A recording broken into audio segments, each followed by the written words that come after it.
Chhaava movie ప్రేక్షకులకు మరాఠాలకు ఎందుకింతలా connect అయింది? అసలు ఛత్రపతి సంభాజీ మహారాజ్ ఎవరు? ఛత్రపతి శివాజీ వారసుడిగానే తెలిసిన మనకు ఆయన గురించి తెలియాల్సిన చరిత్ర చాలానే ఉంది. శివాజీ మరణం తర్వాత ఆయన వారసత్వాన్ని అసలు ఎలా కొనసాగించారు? సంభాజీ నాయకత్వంలో మరాఠా సామ్రాజ్యం ఎలా ఉండేది? మొఘలులని ఎలా ఎదుర్కొన్నాడు? ఛావా గురించి రియల్ హిస్టరీ అసలేం చెప్తోంది?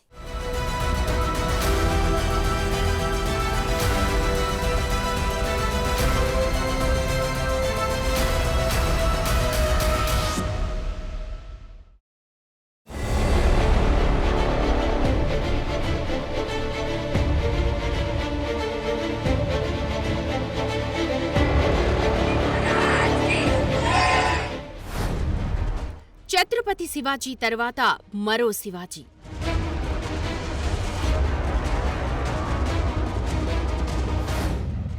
ముప్పై ఒక్కేళ్లకే వీరమరణం పొందిన యోధుడు.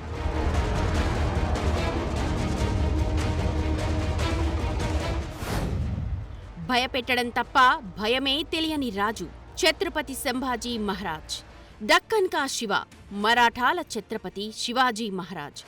కాలగమనంలో సింహం పడిపోయి ఉండొచ్చు, కాని అప్పటికి సింహం పిల్ల బతికే ఉంది. అతడే ఛత్రపతి సంభాజీ మహారాజ్, మరాఠాల ఛావా. ఛత్రపతి శివాజీ పెద్ద కొడుకుగా, ఆయన మరణానంతరం ఆయన వారసుడిగా మరాఠా రాజ్యాన్ని పాలించాడు సంభాజీ. తండ్రికి ఏమాత్రం తగ్గకుండా తాను ఉన్నంతవరకు మొఘలుల గుండెల్లో భయం అనే టైం బాంబును పెట్టిన మొనగాడు ఛావా. అతను మరాఠాల ఆత్మగౌరవమే కాదు, హిందుత్వ అస్తిత్వం కూడా. అందుకే ఛావా ఇంతలా జనానికి కనెక్ట్ అయింది. మొఘల్ సైన్యాలతో పోరాడి వారిని పరుగులు పెట్టించిన అతి కొద్ది వీరుల్లో ఛత్రపతి సంభాజీ మహారాజ్ ఒకరు. ఛత్రపతి శివాజీ కాలంలో డక్కన్ని ఆక్రమించుకునేందుకు నాటి మొఘల చక్రవర్తి ఔరంగజేబ్ చేసిన అన్ని ప్రయత్నాలు విఫలమయ్యాయి. ఒకానొక దశలో శివాజీతో మొఘలులు రాజీకి వచ్చారంటే ఆయన వీరత్వం ఏ పాటిదో అర్థం చేసుకోవచ్చు. అయితే శివాజీ ఆకస్మిక మరణంతో ఆయన వారసుడిగా అధికారం చేపట్టారు సంభాజీ మహారాజ్. దాదాపు 9 ఏళ్ల పాటు శివాజీ మహారాజ్ లాగే మొఘలులపై పోరాటం సాగించారు. హిందూ రాజ్యస్థాపనే లక్ష్యంగా అలుపెరగని పోరాటం సాగించిన తండ్రి ఛత్రపతి శివాజీ మహారాజ్ ఆశయాన్ని కొనసాగించేలా మరాఠా సామ్రాజ్యాన్ని పరిపాలించారు సంభాజీ మహారాజ్. రాజ్యంలో అస్థిర పరిస్థితుల్ని చక్కదిద్దుతూ మరోవైపు మొఘలులతో పోరాడుతూ వచ్చారు.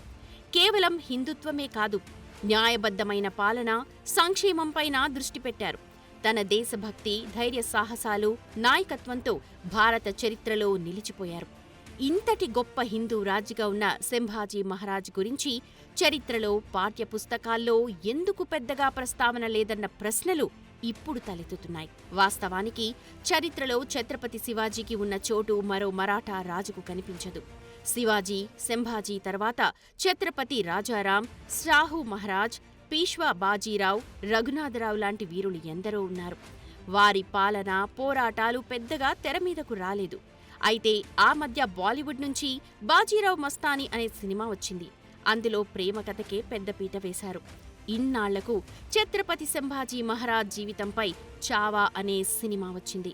దాంతో సంభాజీ చరిత్రపై అందరికీ ఆసక్తి పెరిగింది.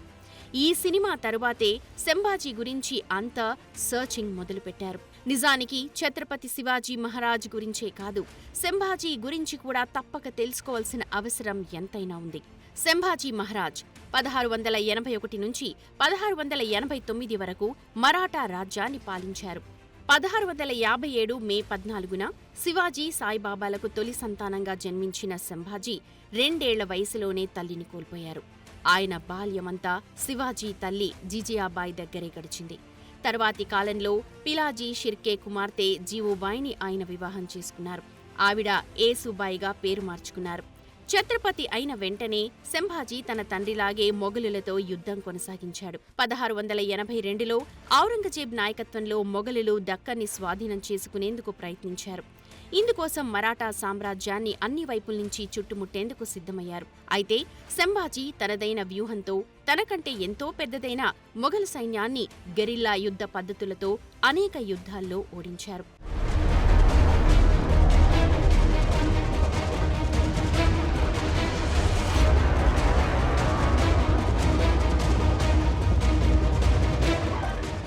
సంభాజీ అనేక సైనిక దాడులకు నాయకత్వం వహించారు. అందులో ముఖ్యంగా చెప్పుకోవాల్సింది మొఘల్ పాలనలోని బుర్హాన్పూర్పై చేసిన దాడి. మరాఠా సైన్యం దాడి ఘోరంగా ఉండటంతో మొఘలులు భారీ నష్టాలను చవిచూశారు. సంభాజీ సైన్యం వరుస దాడులతో మొఘల్ పాలకులు 1685 వరకు మరాఠా సామ్రాజ్యంలో కొంత భాగాన్ని కూడా పొందలేకపోయారు. ఆ తర్వాత కూడా ఔరంగజేబు మరాఠా గడ్డపై దాడి చేసేందుకు తన ప్రయత్నాల్ని కొనసాగించాడు. కానీ శివాజీ దక్కన్ని జయించాలనే మొఘలుల ప్రయత్నాలకు సంభాజీ అడుగడుగునా అడ్డుపడుతూ వచ్చారు. చావా పోరాటాన్ని మొఘలులు తట్టుకోలేకపోయారు. దాంతో దక్కన్లో మొఘలులు పెద్దగా విజయం సాధించలేకపోయారు. మరాఠా రాజ్యాన్ని కాపాడుకునేందుకు హిందూ ధర్మరక్షణకు 1682 నుంచి 1688 వరకు సంభాజీ మహారాజ్ అనేక పోరాటాలు సాగించారు. ఎన్ని కుట్రలు చేసినా, రాజ్యంలో అంతర్గత విభేదాలు ఉన్నా మరాఠా సామ్రాజ్యాన్ని విస్తరించారు. తన తండ్రి ఛత్రపతి శివాజీ మహారాజ్ స్థాపించిన హిందూ స్వరాజ్యాన్ని రక్షించారు.